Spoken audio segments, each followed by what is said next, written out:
Hello, I'm Aaron Murphy. You should have a picture without a mustache. This is a temporary job. I'll be doing Mervyn from A Behanding in Spokane and Aston from The Caretaker. I gotta say, this whole entire situation, man, I mean, it strikes me a little bit like, you know there's that phrase, the chickens are coming home to roost?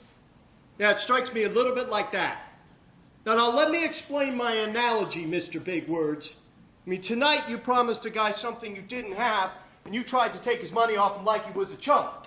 And about 2 years ago, you promised a different guy something you also didn't have, or that you may in fact have had. I mean, I don't know either way if you had the drugs or not, but what you definitely did, you definitely run off and left him standing there in the snow with his ass hanging out also like a chump. How about that analogy? How about those chickens? I mean, you know what I think I hear him doing? I think I hear him coming home and fucking roosting.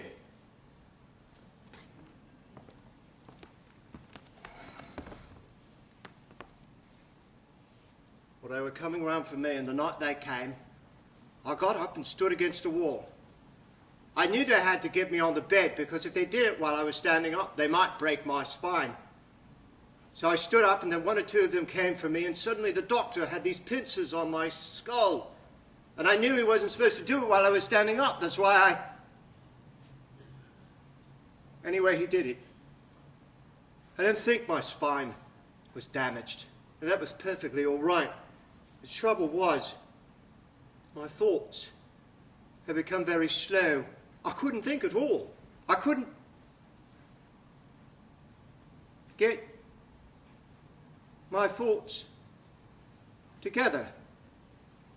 I could never quite get it together.